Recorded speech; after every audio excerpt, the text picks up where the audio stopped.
Do you want to be self-employed or a business owner? There's nothing wrong with either one, but it's a choice that every entrepreneur makes, usually without realizing. I've done both at different times in my career, but the ones I've helped scale past 1 million have all had a business owner mindset. Although many still get stuck, and that's why they don't reach 10 million and beyond. So I want to share 3 lessons with you to help you grow your business to its full potential. Lesson 1, definition. Because the definition is a little tricky, I believe that contributes to people getting stuck in their business. Self-employment is where you work for yourself. You might be the person who makes the product or delivers the service, or you might be the CEO, but you're still working inside your own company. Business owners own the business, and they could leave it for a full 12 months and come back to find it running better than it was before. Since you can be a business owner who also works in the business, this can get confusing. So it's better to think about the mindset of building a business that runs without you and creating a sellable asset. Because no one wants to buy a business that you work in.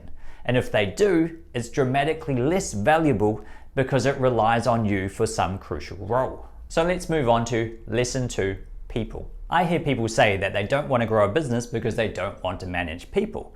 And that's fine. You can go and get a job where you sit in a technical role and you never get promoted to a management position as well. But just realize that the higher incomes and the reward comes from leveraging your skills through managing other people. To become a business owner, you have to design your organizational chart. You'll have the CEO at the top who looks after the vision and strategy, reporting to them the COO, who's the organized one. Please note that this is usually a different skill set and different person in a big organization. Reporting to the COO, you have the sales and marketing manager who brings in the customers, the operations manager who delivers the product or service, and the finance manager who looks after the financial side of things and also probably looks after HR and IT until you grow big enough to split off those functions as well. Then you'll have a layer of technical roles under that for the people who actually do the work. If you don't plan to have one person in each of those roles working a 40-hour week, then you're not building a business. They might be technical or fractional roles in the beginning. For example, you might have a technical person who delivers the product or service to the customers and is accountable for that, but they're not a manager because there's no one to manage yet and they're reporting into you. We'll talk about which roles to step out of first in the next section, which is lesson 3, systems. The classic self-employed person thinks no one can do it better than me. And that might be true, but I doubt it. I'm sure we can find at least one person in the world who can do the technical work better than you. And the reality is, you're unlikely to get a high leveraged income out of doing the technical work anyway. You're more likely to create massive value by creating a business that runs without you. That means building systems and processes that people with the right amount of training can follow to get the same result. If your business is like McDonald's and requires a lot of procedure and a low level of skill, then these will probably be very detailed. If your business requires more talent management, for example, a large consulting or legal company, then you'll have certain systems in place, but other areas will have more freedom so the people doing the work can shine. So where do you start? I would look at what your skill set is and what you actually enjoy doing. Usually the finance and the administration side is the bits that business owners get bored with, and you can outsource that for a couple of hours a week, so it's good to learn how to do that and free yourself up. Then if you're a technical person who started the business because you really like doing the work, you might hold on to that and outsource your sales and marketing and find people who can bring more customers in for you on a regular basis. If you're naturally a sales and marketing person, then you'd do the technical side and find other people to do the work.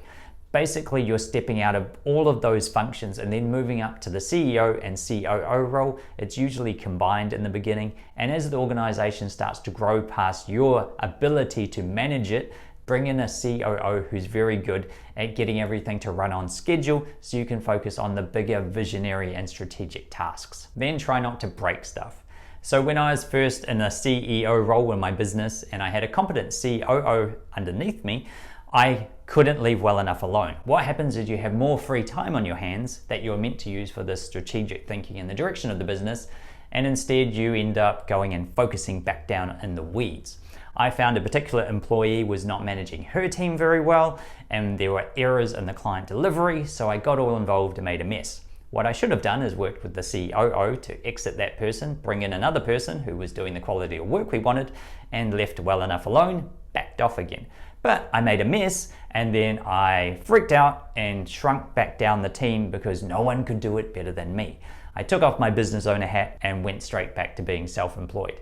So it's a tricky jump that you need to make. Hopefully this story helps you to avoid some pain because it's going to happen to you. I've seen it happen in many other businesses. Most importantly, you want to decide if you're creating a job for yourself or building a business. You don't want to wake up one day and find yourself trapped in self-employment if that's not what you wanted, when you could have been building a business that scales and can run without you because you've created a sellable asset.